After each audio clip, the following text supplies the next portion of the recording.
points towards one figure, and it's not this person or this nation, as we're going to see in just a second. The first beast, represented by the goat with, or rather the sheep with two horns, one horn bigger than the other, and it seems like the second horn is the bigger of the two. Which nation is that, according to Daniel 8? The Medo-Persian Empire, okay, which actually also correlates with history. In the terms of the relationship, the Median Empire was the larger of the two. It was more powerful first. It was overtaken in power by the Persian Empire later on, okay, towards its end. So two horns, one raised up, one bigger than the other, but the second one looks like it came up first. That's the idea, right? When they were powerful. Apparently the goat was, or the ram was a symbol they actually used. I believe so. I read that one of the commentators said it was on some of their armor and some of that kind of stuff, so that's kind of interesting. I know with Babylon, the lion with eagle's wings, it got used in their artwork, so it's entirely possible it could have been here as well. Even if that's not true, the Israelites knew obviously what a sheep was and a goat was and that kind of thing, so it's at least familiar to them. The vision comes in the 3rd year of the reign of Belshazzar, so comparing this to Daniel 7, 2 years later. Okay, Daniel 7 is in the 1st year of Belshazzar. This one's in the 3rd. Here's why this chapter is so compelling. And this guy, Kyle Butt, he does some good work, especially in the Old Testament. He said this: Daniel's vision and Gabriel's commentary on it, which is Daniel chapter 8, have proven to be so accurate that skeptics are forced to admit its accuracy, but claim that it was written after the events transpired, not hundreds of years before. Daniel chapter 8 is so accurate that more liberal-leaning scholars say, well, it obviously can't be prophecy. It's too good. It's too close. It's like Nostradamus hit all of them, you know. That's how good it is. So clearly it must have been written after the point. It's not the case, right? If it's actually written in 550 or 545, depending on your date, then as he says here, whoever wrote the book must have been aided by divine guidance. There's only two options here. It was either written beforehand, inspired by God, or it was written afterward, fraudulently, and the whole thing's fake. There's evidence within the chapter that actually proves that this would have been written by Daniel during this time period. One of them is interesting. This is the point in Daniel where the language switches back to Hebrew. We had Daniel 1 up until the first couple of verses of chapter 2 were in Hebrew. Daniel 2:4 and through the end of 7 is in Aramaic, or the language of the land. And then in Daniel 8, it switches back into Hebrew. Hebrew scholars have noted that Daniel's Hebrew isn't very good. You know, there's like English, right? There's people who can just barely scrape by, and then there's the really, really talented ones, you know. Why do you suppose Daniel's Hebrew is not the best? He went to Babylon as a teenager and has been raised speaking, and that's been his professional life for decades. And how do teenagers speak the language now? Poorly, if at all. How do they write the language? So even within Daniel, there's internal evidence that shows this only makes sense if it's written by someone who knew Hebrew but was not very good at it, and yet was familiar with the events of the time period. Points squarely to him. Anyway, want to talk to you first. What did you see in the text? What did you notice? What did you find interesting? Okay, what did you come up with when you read Daniel 8? All right, speak now or forever hold your comment. I thought it was interesting at the end of the chapter that even after it's explained to him, he still said, I don't understand.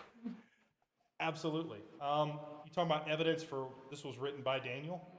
Embarrassing inclusions are often proofs that it's honest, right? The fact swears that he didn't know Jesus and falls down before Jesus, says I'm a sinner, and gets out of the boat in faith and yet falls in the water, right? All the embarrassing details prove that the story is actually written by that person, because nobody would dare include that unless it was true. Right. That's one of these, right? He's so overwhelmed by what he saw, he's exhausted and sick. He got up, went about his business, and there was no one around to explain it to him. Right? That makes sense. Yes.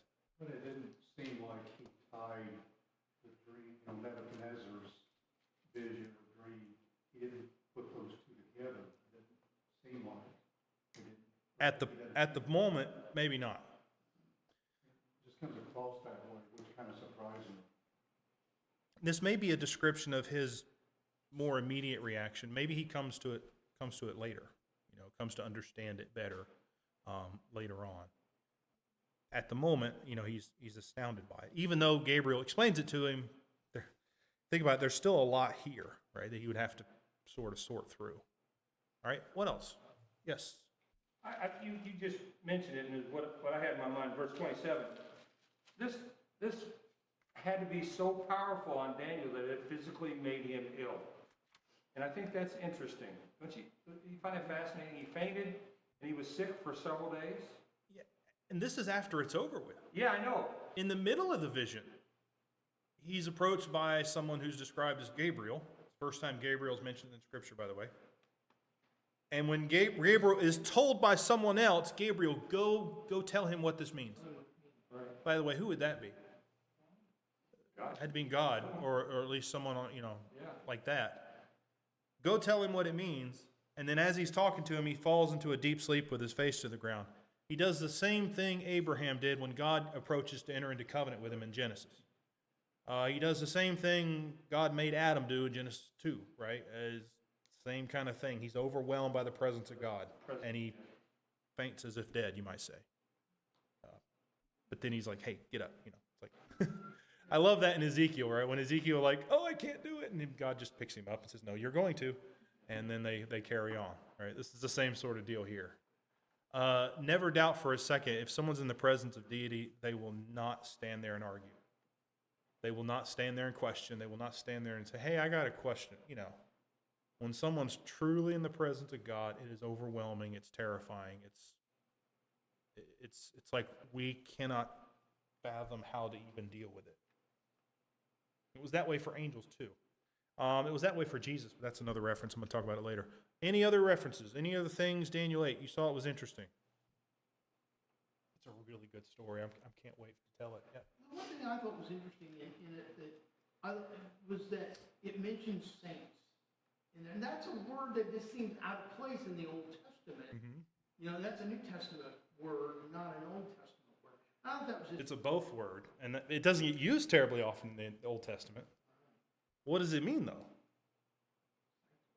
From sanctify, it means those who are sanctified, the purified ones. Okay? Yeah. Those people existed in the Old Testament. What God's people were supposed to be, the set apart, sanctified, holy ones. You had the specific Levites and then the priest even more, but it's supposed to be all of God's people. And so, the mention that this person is going to war against the saints and try to destroy them as best he can, you can see why it's included here, right? Anything else? You saw, noticed, liked, didn't like? Okay. Here's the story of what happens in the chapter.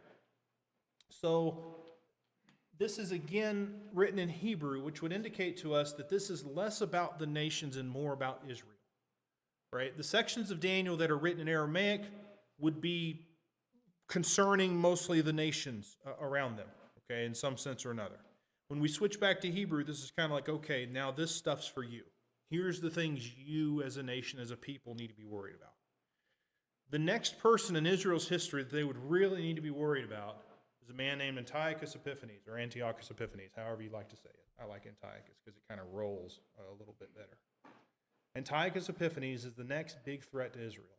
It's not going to be anybody from the Persian government. It's not even really going to be Alexander the Great. There's a story in Antiquities of the Jews that Josephus tells about Alexander the Great actually coming to Jerusalem, and then the leaders at Jerusalem pull out the book of Daniel and show him the section about the goat with the one horn. And it impressed him so much that he basically left Jerusalem alone. I don't know if that's a fable or if it actually happened.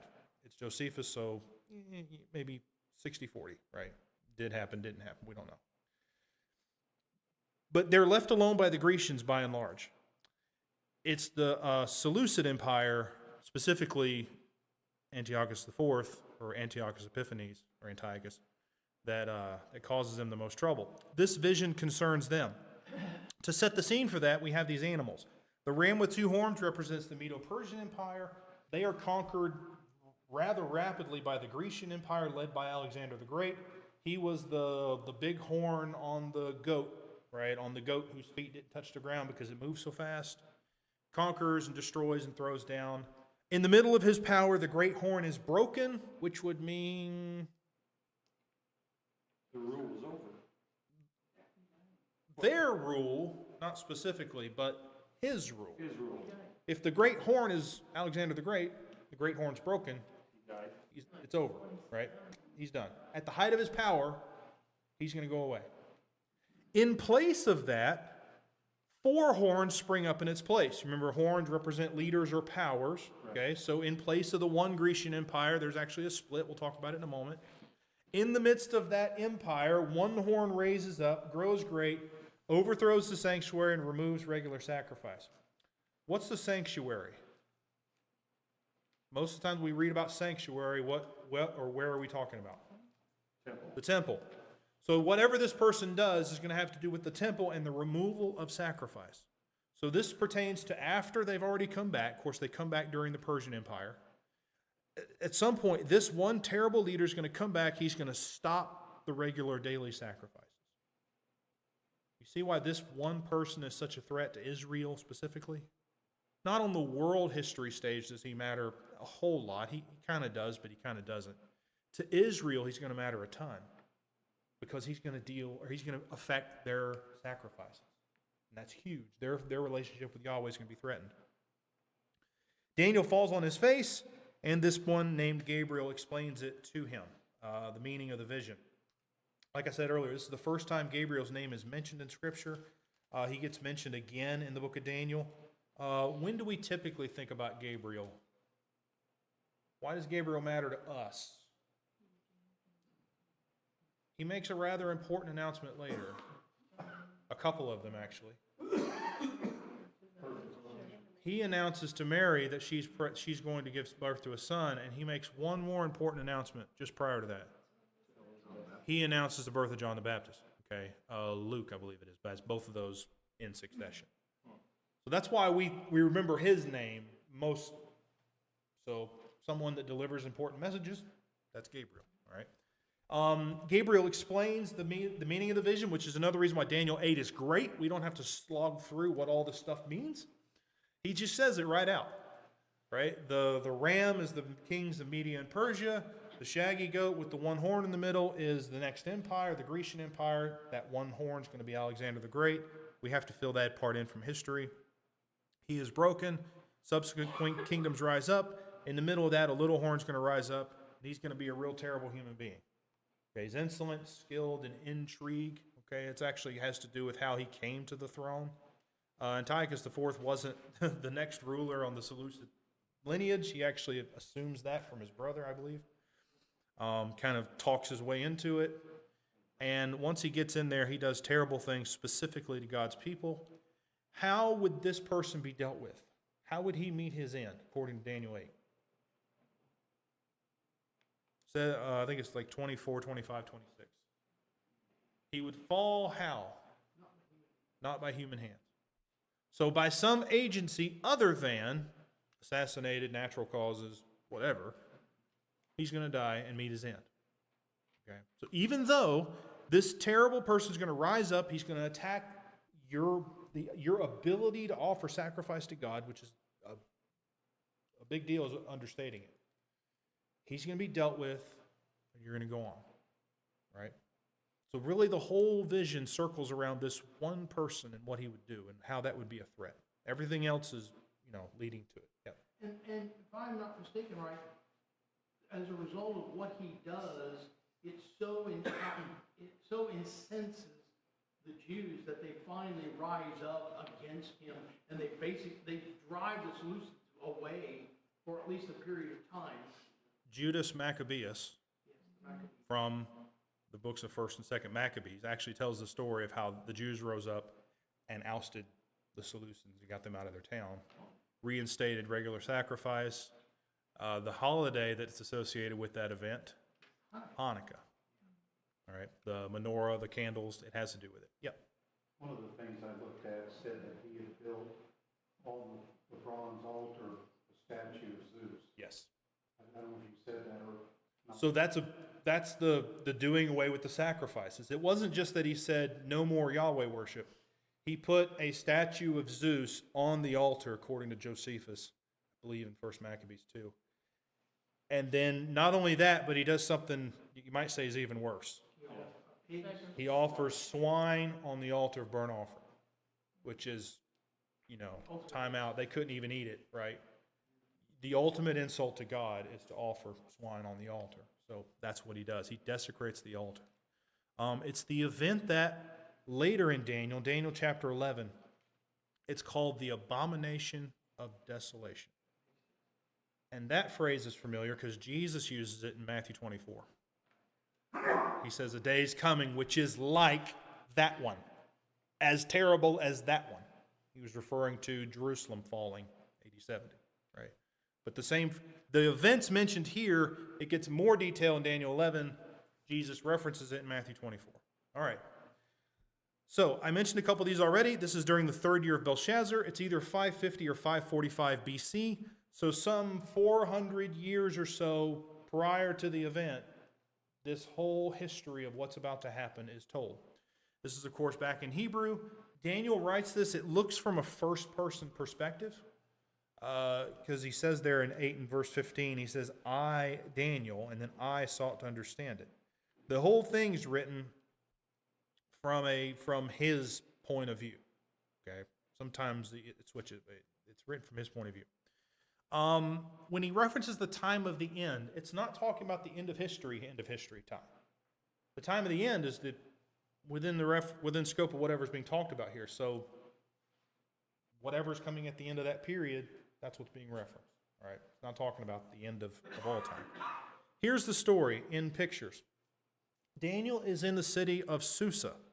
Susa is down here. I don't know if you can see that either side.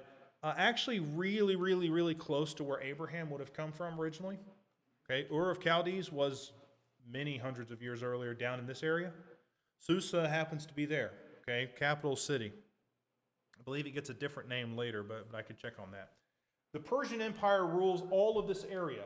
They rule from the Indus River, right? They never crossed the Indus, and actually Alexander the Great also never crossed the Indus River. That was the eastern side of his reign.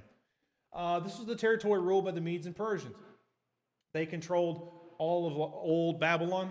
They controlled the Fertile Crescent, Palestine right here, Egypt, on up into almost to Greece. Okay. When Alexander the Great takes over, he conquers the Persian Empire in some 3 or 4 years, which is an astoundingly quick thing to do. This is before F-16s and artillery. And he conquers all of Persia inside of 4 years, or somewhere around that time frame. This was a good timeline. I think it was on, one of the search engines. There were 3 major victories that Alexander accomplished, one at Granicus, one at Issus, and then one at Persepolis. He actually razes Persepolis to the ground. And then he marries a woman from Bactria. Bactria is on the far eastern side of the kingdom. So you can see where all the stuff that Persia had, Alexander the Great had, and maybe a little more. Okay? Because Alexander the Great actually controlled all of the Aegean Sea, all of Greece. Okay?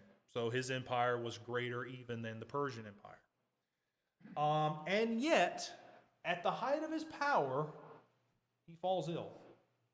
He's in the city of Babylon. He falls ill for some inexplicable reason and dies.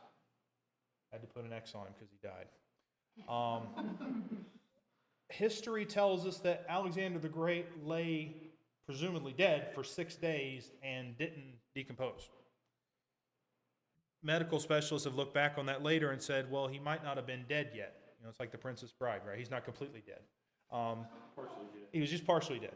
But for whatever reason, he was technically alive, something, for 6 days, and then he finally passes. Alexander the Great has 2 sons. And guess what happened to them after this happened? They died. The territory that Alexander controlled is split between, guess how many generals? 4. Right? Cassander, Lysimachus, Seleucus, Seleucus, and Ptolemy. Ptolemy controls the Egypt, area, of course, the Ptolemaic Empire, Cleopatra. Okay, we're going to read about her specifically later in Daniel, which is great. She's not a nice person. We're going to talk about her later. That's the Ptolemies. Cassander rules Macedon, or Greece proper, where Athens and all that was. Thrace is ruled by Lysimachus, and then the Seleucid Empire, the one that's important to us, is all this yellow bit. He gets all of Old Babylon and Palestine, or some of Palestine, and that area, the Mesopotamian area. The Seleucid Empire goes on until you reach Antiochus IV. Epiphanes is not his last name. His full name would have been Antiochus the Fourth. Okay, obviously son of Antiochus the Third. Easy math.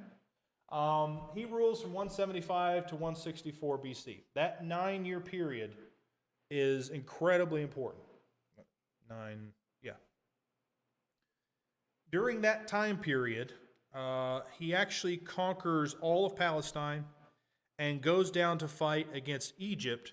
He is turned away from fighting against Egypt, and because of that, he gets angry, throws a fit, and guess where he goes to take his anger out?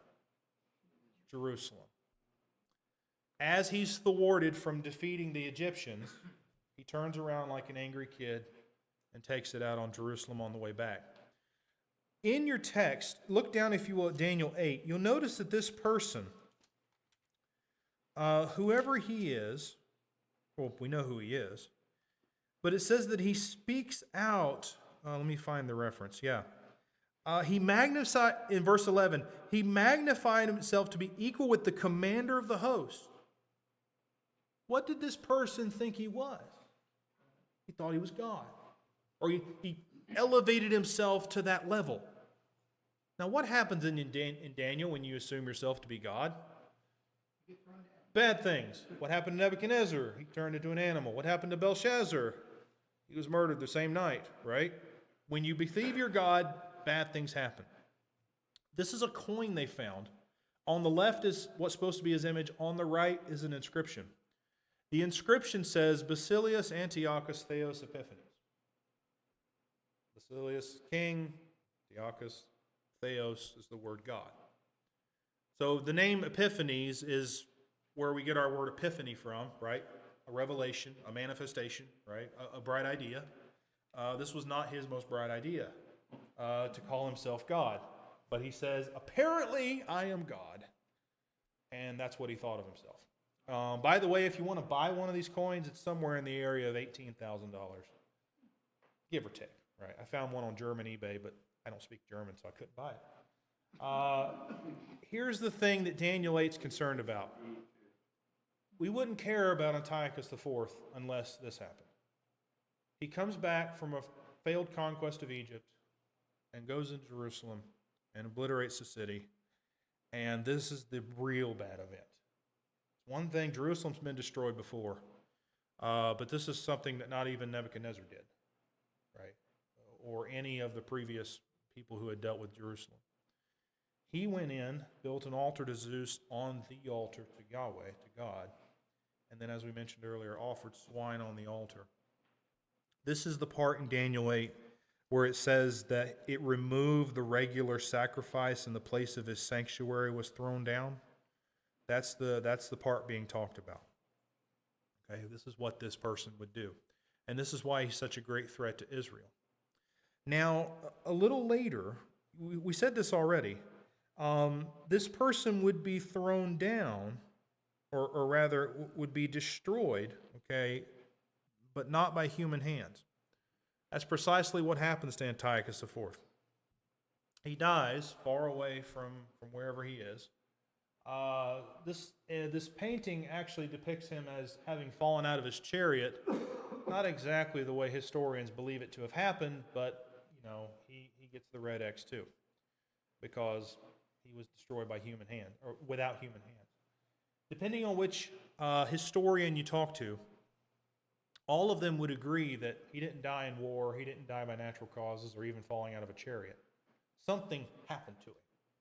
Okay, Josephus describes it as a distemper that kind of goes on for a long while, and then he dies.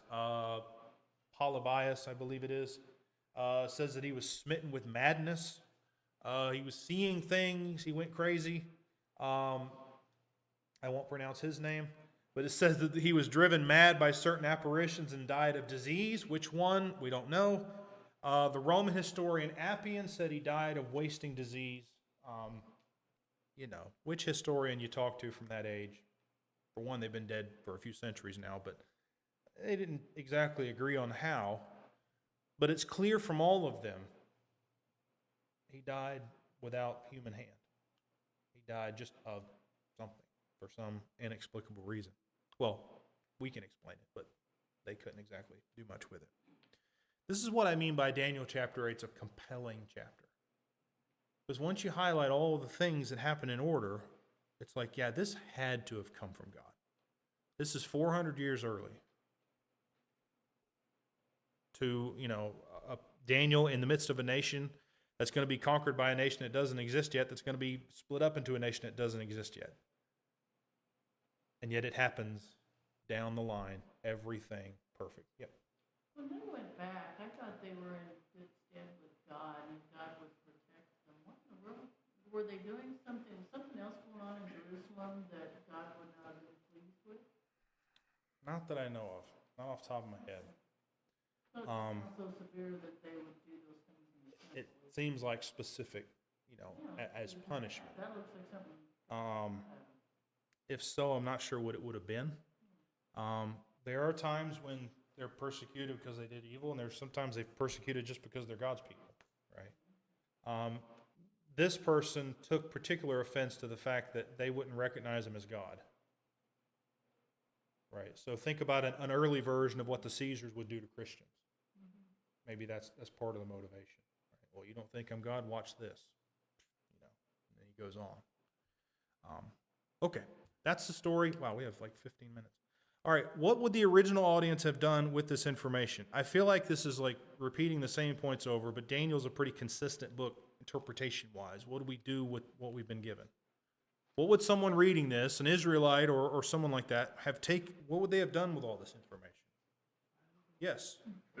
This was the first thing I thought about when you were going through everything, is what was the point to this? I mean, I don't know what the answer is. I mean, if I'm a Jew who is looking forward to going home, and everything else has been about eventually we're going home and God's going to save us and blah blah blah. Why did God throw this one in here now? I mean, you're going home. Oh, by the way, prepare to die after that. Well, they got a little while, but yeah, something awful is going to happen, right? So that's a valid question. Why? There's the why would God let it happen, which I don't know that we ever have an answer to. But why did God tell them? I think we can talk about that. So why would God tell them this? Or are you going to speak to that? Or I was gonna say, I really think that Daniel told Nebuchadnezzar, know this, O Nebuchadnezzar, the God of heaven works in the kingdoms of men. I really think that theme plays out over and over in this book. And this is just one more example. You know what? There's going to be a lot of change happening. But when God can tell you what the change is going to be, that's also, he's telling you, I'm in control. I'm telling you what's going to happen because I'm in control of it. I'm the one that's going to let these events take place. They happen by my hand, or I allow them to happen by my hand. So I think that's the another emphasis of that same point. God is at work in the kingdoms of men, and he's even showing that to Daniel here. Future kingdoms yet to come, they're under my control. Yeah, I like that. So let's think about more. Why would God have told Israel about this awful thing that's going to happen to him later? What good would it have done for them? I think we've said earlier, forewarned is forearmed, right? Right. It's like Matthew 24, that Jesus warning his disciples so that when it That's right. comes, they knew they would be prepared. That's right. If you're in the house, if you're on the route, get out, go away from Jerusalem. It wasn't that Jerusalem was, their destruction was kind of prophesied, but why would God tell them in Matthew 24? Warning, right? Advance notice. You can act before this happens, okay, and understand that this is going to go. So I think That's, I think, the big point of why this is being described to them, right? The issue here is not political, right? God raises up kingdoms and lowers kingdoms by his will. It is what it is. The threat here is spiritual. Because what would you do as an Israelite if, with no warning whatsoever, Antiochus IV enters Jerusalem, which you've just come back home to, kind of, burns everything, builds an altar to Zeus in the temple, and offers swine on the altar? What are you going to do as an Israelite? I mean, I guess We're done with this. I mean, it's over, right? It's over. God's been in charge for a long time, but he must not be anymore. Because this is something not even Nebuchadnezzar did. We've rebuilt, and In the language of the people around them, our God must not be a good God because he allowed that this is able to happen. yeah. If you think like the idol worshipers around you, that would be your conclusion. So this is an issue of faith. An issue of something tremendously difficult to deal with is coming. I'm warning you, right? For one, that God could tell you it's going to happen would give you trust in him, even if it does, right? That he will see you through that.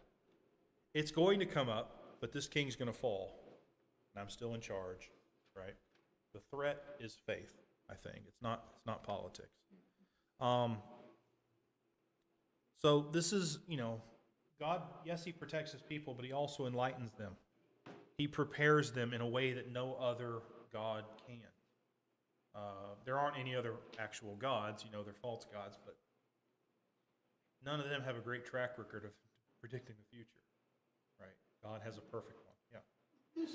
Another lesson here embedded, kind of subtle in it, but is the fact that if you think about this, why would God, the God we serve, why would he allow bad things to happen or hard things to happen to his people?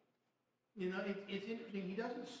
He warns them, but he doesn't spare them from it. He allows it to take place for his purpose. And so there's a lesson there that sometimes bad things happen and you happen to be there in history, you're going to see it or be a part of it, be taken up in it.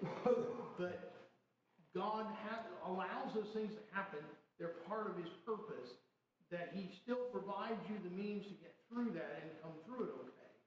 But he allows it. Yeah. God decides in this instance that his people need to know beforehand. They need to have some indication that it's coming. That would show you that God recognizes our weaknesses. He recognizes, hey, they may not be able to handle this just if it happens by surprise. I don't know that that's the reason, but the fact that he warns his people at least recognizes he sees something like that. Yes, sir. We're in the same boat. Mm-hmm. Now, how so? I believe you're right, but how so? Yeah. Warning. In other words, We got a lot of warnings, right? Yeah. So Matthew 24, the Christians there were soon-to-be Christians, were warned about Jerusalem's destruction and then of this other great big event coming, right? Which one was that? The actual end of time, the final judgment, the ultimate judgment, right? Wise and foolish virgins, right? Matthew 25, the end of that chapter, the sheep and the goats. There's something great coming. You need to be prepared. So that same idea is here too. And we talked about this, a couple of you mentioned it, God's still in control. Right? Even when it looks like evil is winning. What does it look like for evil to win?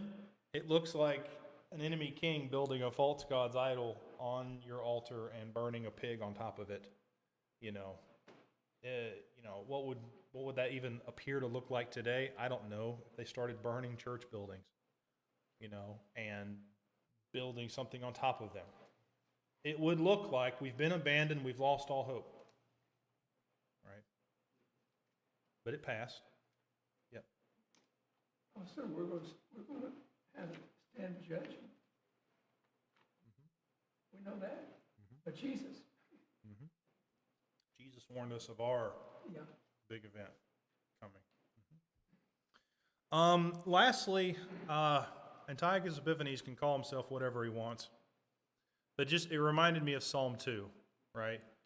Psalm 2, why do the nations rage, right? They prepare and they plan against God, and in Psalm 2, God laughs at them, right? He can write what he wants on any currency he prints. It doesn't matter. It doesn't change anything. He can call himself whatever God he pleases to. It didn't help him in the end, did it? He still died, not by a human agency, but by God.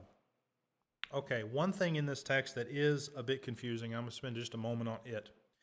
In 8 and verse 14, it says there, for 2,300 evenings and mornings, then the holy place will be properly restored. Frankly, no one is exactly sure what this means. There's some very spirited opinions on what it might mean, but I'll just share with you kind of the top three and then a fourth one just for humor. Some people believe that because it says 2,300 evenings and mornings, that would be half of those are evenings and half of those are mornings. So half of 2,300 is 1,150. It roughly works out to just less than 3.5 years. And the thought here behind that is that it's about the amount of time that the altar was defiled. It depends. The history back then is spotty, right? We have First Maccabees, which tells us some of that history. It would seem that this was about the amount of time that the altar was defiled. So perhaps that's what the 2,300 evenings and mornings mean. It could just refer to 2,300 full days. You might remember in the book of Genesis, how are the days described? It says in the evening and the morning were the first day. That's not 2 days, right? That's 1 day.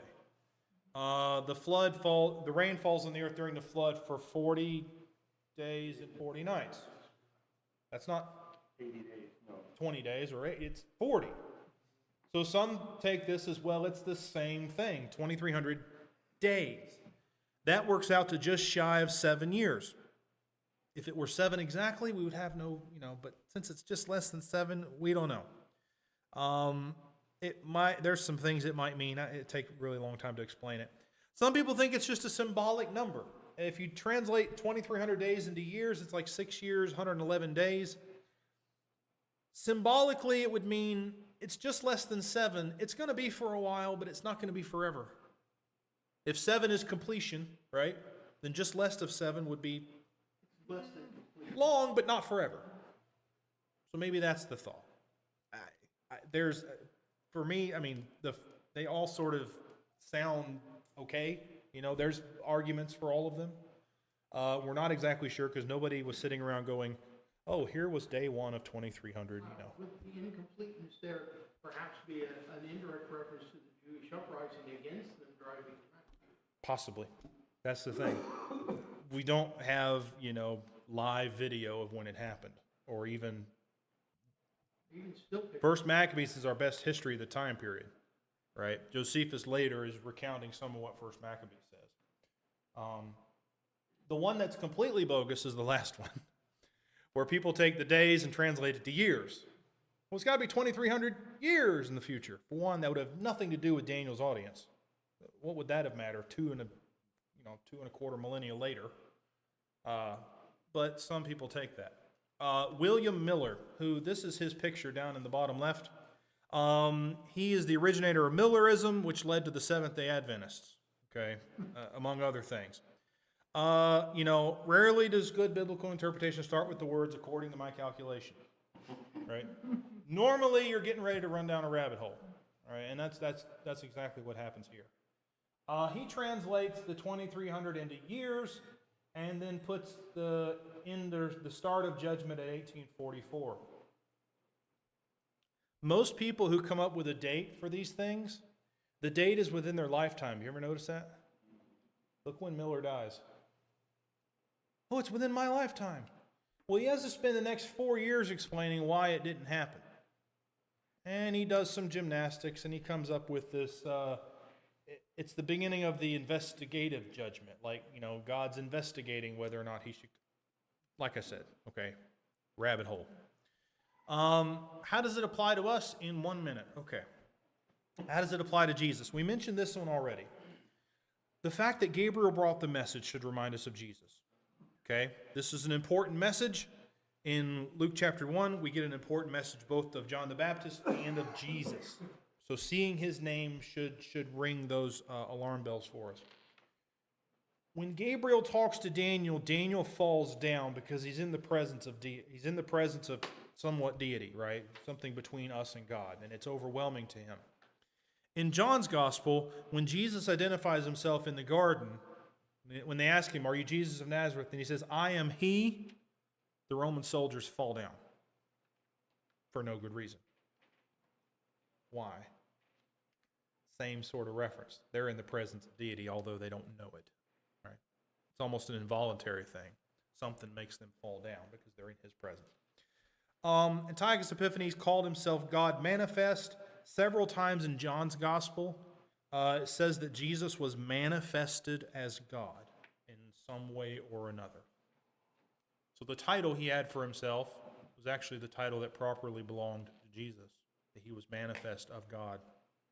Lastly, in Daniel, all those who claim to be God are struck down. In the Gospels, the one who claimed to be God, what happened to him? He's not, well, he is struck down temporarily, but then he's exalted. Right? He gets the opposite treatment of all the ones in Daniel that said, "I'm God." Jesus said, "I am the Son of Man," and he is lifted up. He's exalted. He's raised up. We are not safe today from the whole take the 2,300 days and turn them into years and something interesting happens. I won't bore you with where this came from, but apparently the world's ending in 2025, according to this person. To that, I would just remind everybody of Matthew 24. It says repeatedly in Matthew 24 and 25, nobody knows. Nobody knows. So the next time you hear a person take a number from Daniel and do some fuzzy math with it and come up with a date that just seems to be right around the corner, I've got a book in my office, 88 Reasons Why the World Ends in 1988. You know, it's like Matthew 24. No one knows. Right? No one knows the day except the Father. Not even the Son knows, but Jesus only. All right? Okay. Kids have shown up, so it means I got to quit. Next week, Lord willing, Daniel chapter 9. We're going to read it together, and we're going to talk about the 70 weeks, and we're going to talk about the Messiah. Okay? A more challenging chapter, admittedly, than chapter 8, but we'll talk about it together. All right? Appreciate y'all. Thank you.